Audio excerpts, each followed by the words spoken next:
Rob, how you doing? What's up, Rich?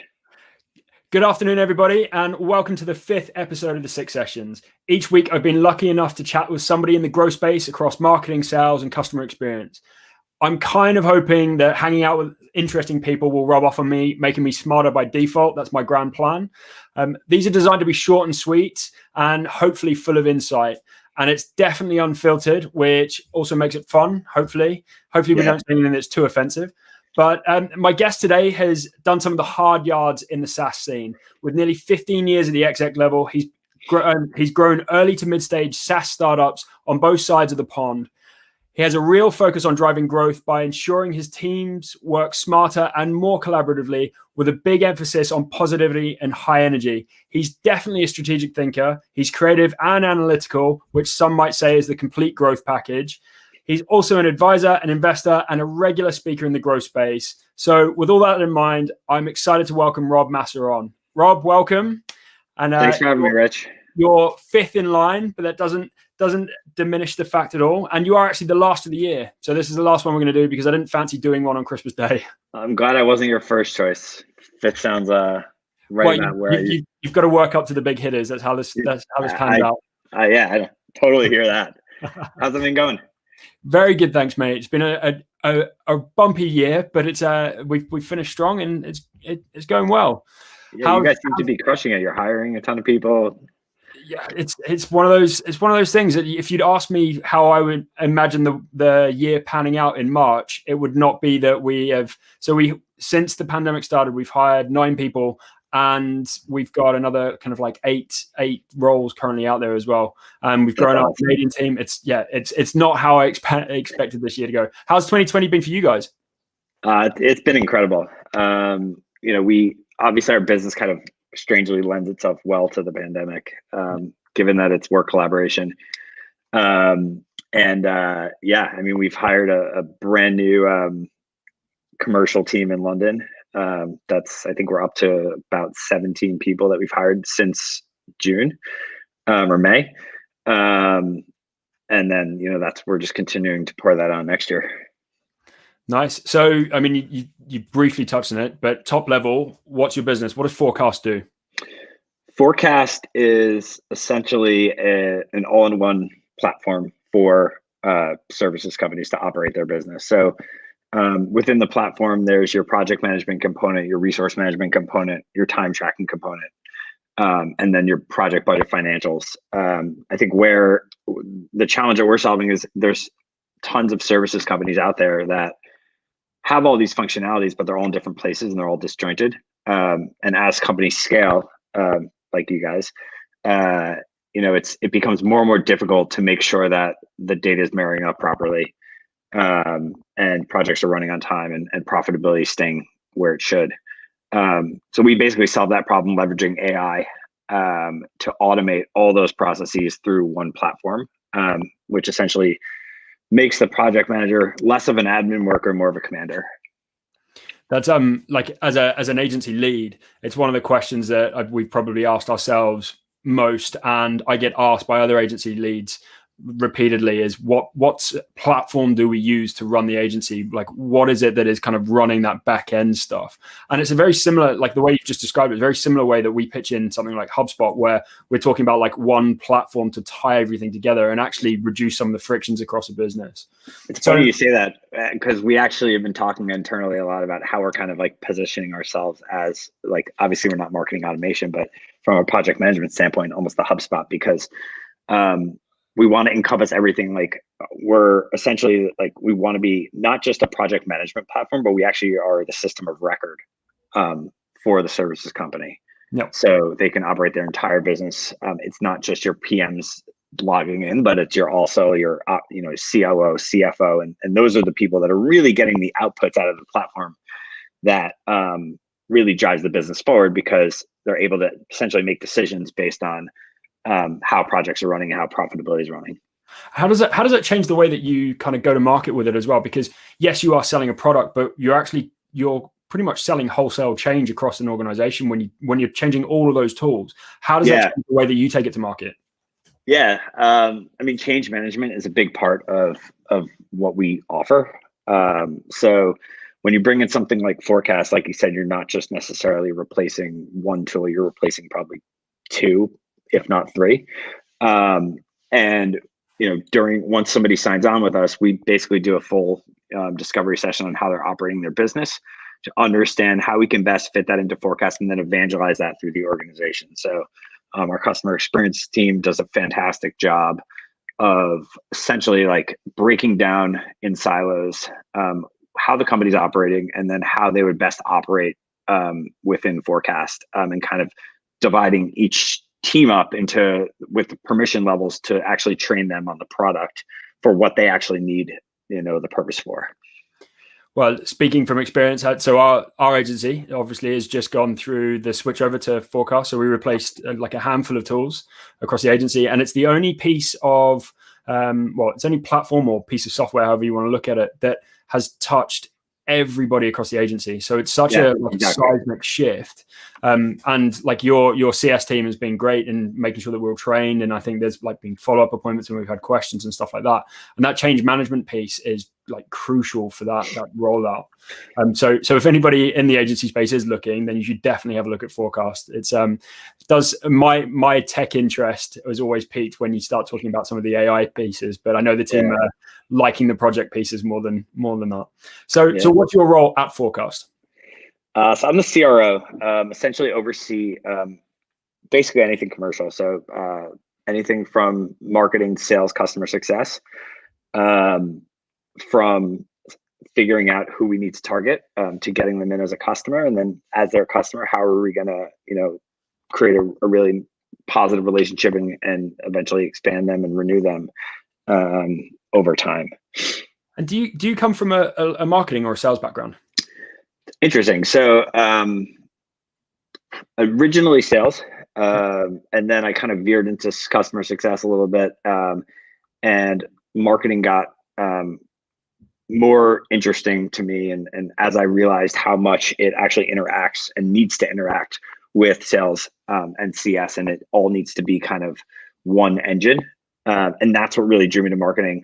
And now, I've been reading up a lot over the last couple of years. I'm trying to level my skills up in the marketing aspect because that's something that I just didn't have initially. Well, I massively, and like our business is like one of the services we offer is around that sales and marketing alignment piece. And I think like growing companies, it should align.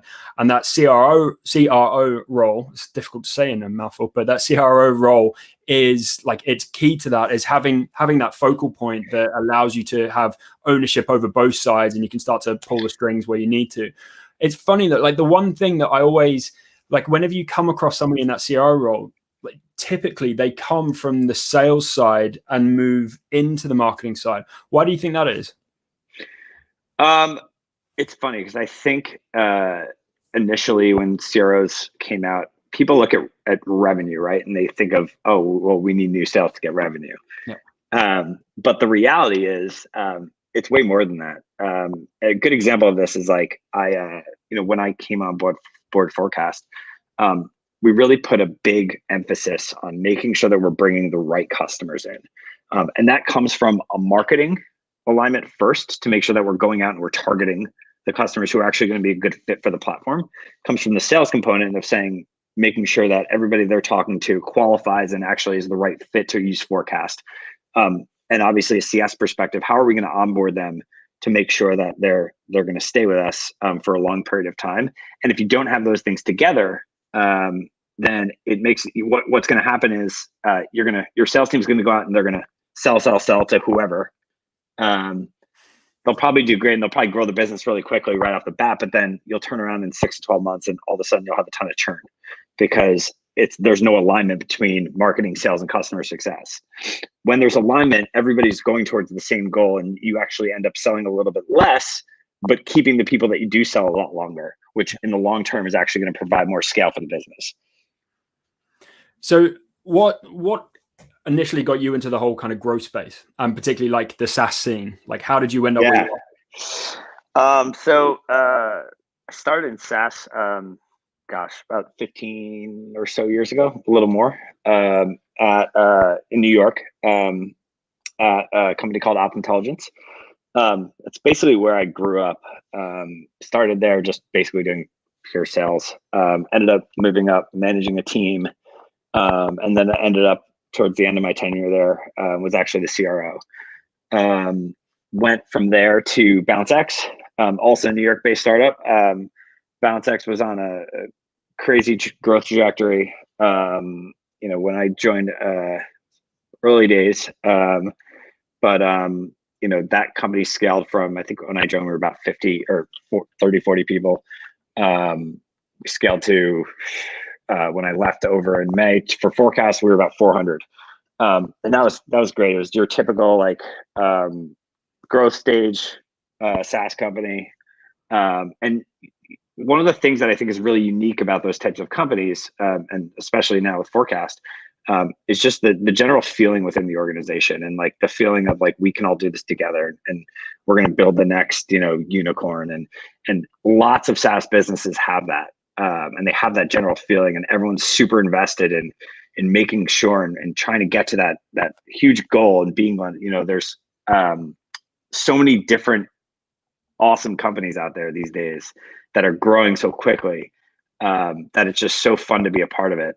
I think that's the thing that I find most attractive about SaaS companies, is that kind of that enthusiasm and energy, and everybody is wanting to kind of achieve those goals. And it's funny, you can see when a SaaS company has moved from that kind of initial growth phase, and it kind of plateaus out into almost business as usual. Like there's almost like a seismic shift across the organization, where everybody's kind of like, oh, should we still be thinking like that? And like, how do we grow up a bit now? And you can see when they're going through that glass ceiling.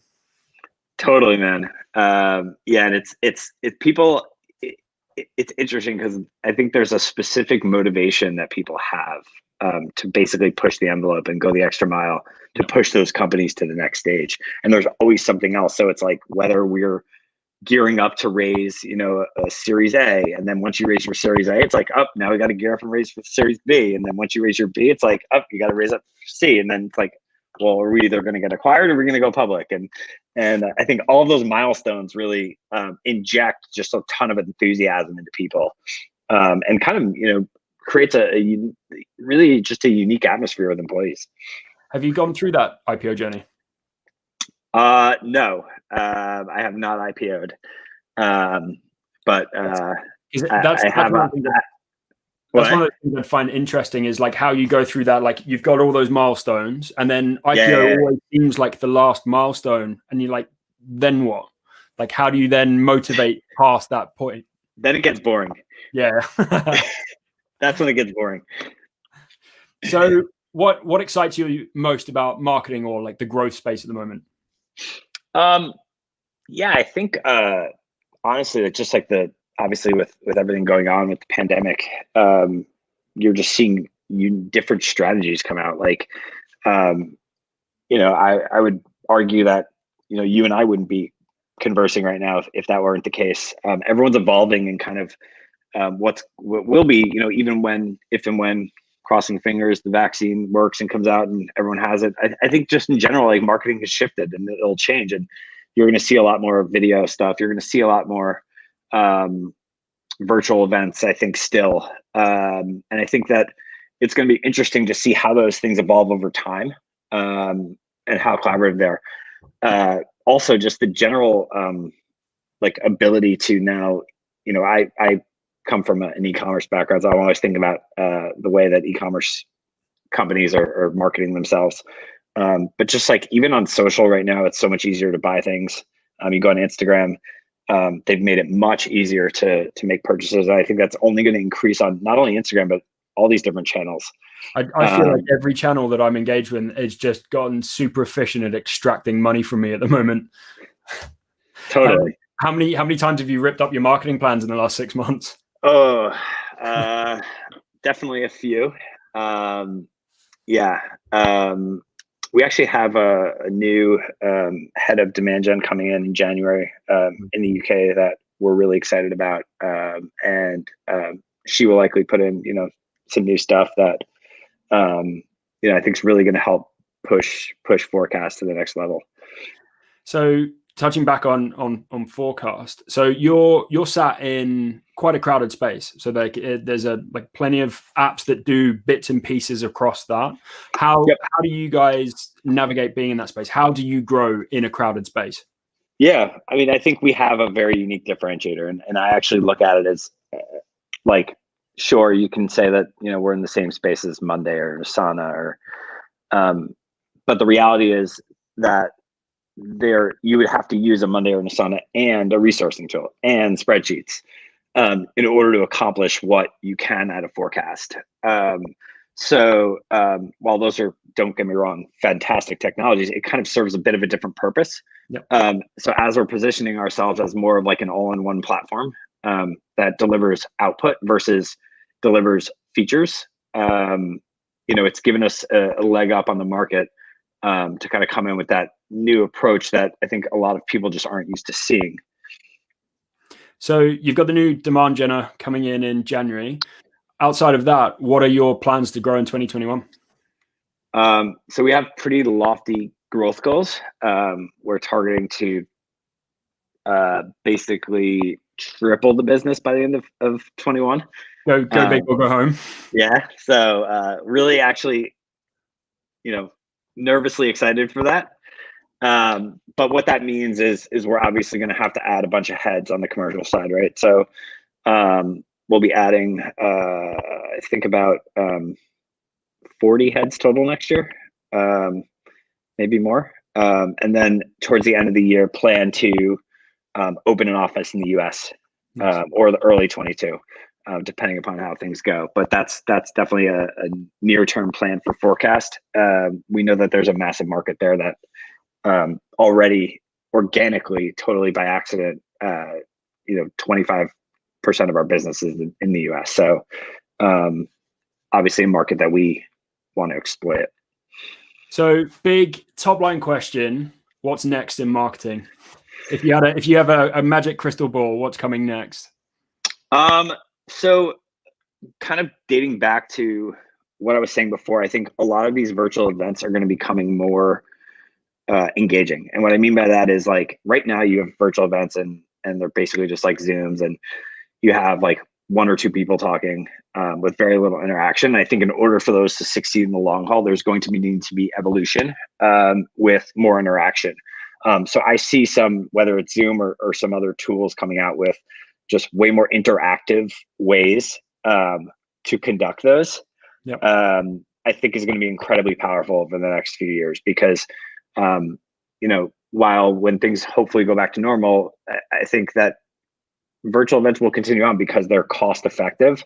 They're very, very, very little cost to put on. The ROI on them is huge. So why wouldn't companies continue to do them? They just need to be shaped a little bit better. So you're based in London, you're currently in New York, home for Christmas. Yep. So big question, is it Jets or Giants? Oh man, Giants. Thank God. Thank God. So Rob, thanks for doing the 6 sessions with me. I appreciate it. Taking time out of your kind of like family holiday back home. Yeah, all good. Thanks for being part of it. If anyone wants to follow up with you, how should they connect? Just shoot me an email at rob@forecast.app or just connect with me on LinkedIn. And what's the best way for them to have a look at forecast and see if and who should look at forecast? Let's start there. Who should look at forecast and where should they look at it? Any company that's looking to operationalize their processes. We primarily work with services companies. We work with other internal like marketing departments and IT departments as well for bigger brands.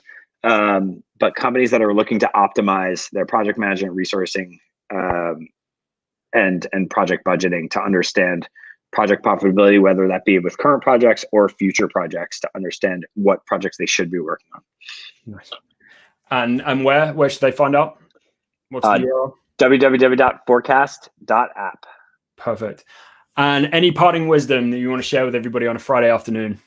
I wouldn't say parting wisdom, but I'm looking outside right now. I'm actually staying at my folks' place in Westchester, and there's about a foot of snow on the ground. So it's been a fun day, a fun couple of days for my daughter, who's never seen snow before. Never seen snow. Yeah. You should spend some time up in Manchester. We got a lot of rain. Occasionally it snows. Yeah. So and that's it for the first round of 6 sessions. So as I mentioned before, we're not doing one next week because my wife would kill me if I tried to do something on Christmas Day. I've been told to down tools, and we'll be coming back in January. So we've got some great speakers lined up in January, and we'll start talking about those in the new year. So Merry Christmas, Happy New Year, and we'll see you all in January. And Rob, thanks again. I hope you and your family have an amazing Christmas out in New York, and see you in the new year as well. Yeah, for sure. It's you too, and best to your family. And yeah, we'll catch up soon. See you later. Take care.